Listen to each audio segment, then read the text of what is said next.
আপনি গান শুই না এটা বলতে পারেন না আমার ইচ্ছা, আপনার কান আপনার বিরুদ্ধে সাক্ষী দিবে। যান আজকের জন্য আমি বলে দিলাম আপনার ইচ্ছা। দেখেন হুজুররা আছে এখানে, আপনি গান শুনতেছেন আর বললাম ভাই শুনেন না, বললেন আমার ইচ্ছা, আচ্ছা ঠিক আছে আপনার ইচ্ছা। কান যে আপনার বিরুদ্ধে সাক্ষী দিবে, কোথায় আপনার ইচ্ছা হলো বলেন?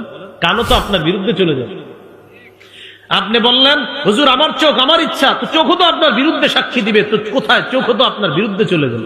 সূরা ইয়াসিনের 65 নম্বর আয়াত অনেকে পারেন, বাসায় গিয়ে অনুবাদটা দেখবেন। আল-ইয়াউমা নাখতিমু আলা আফওয়াহিহিম, তাদের মুখে আজকে আমি মোহর মেরে দিব। ওয়া তুকাল্লিমুনা আইদিহিম, হাত কথা বলবে। আপনি যে বললেন হুজুর আমার ইচ্ছা, আমার হাত দিয়ে কি করব, তো হাতও তো আপনার বিরুদ্ধে বলে ফেলবে আল্লাহ। তো কোথায় আপনার ইচ্ছাটার দাম হলো কোথায়?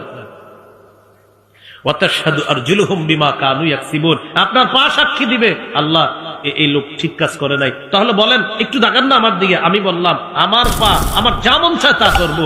পা বলবে কিয়ামতের ময়দানে আল্লাহ এই লোক আমারই দিয়ে এই অপকর্ম করছে। তাহলে বলেন আমার ইচ্ছার দামটা থাকলো কোথায়? এই জন্য আর এটা বললেন না, বলেন আল্লাহর ইচ্ছা। কান কার, চোখ কার, নাক কার, হাতকে দিয়েছেন, পাকে দিয়েছেন, এগুলো কোথায় ব্যবহার হবে এটা বলবে কে? আজকে থেকে আর বললেন না আমার ইচ্ছা, বলবেন এই চোখ আল্লাহ দিছে, এই কান আল্লাহ দিছে, এই হাত আল্লাহ দিছে, আমার এগুলা কোথায়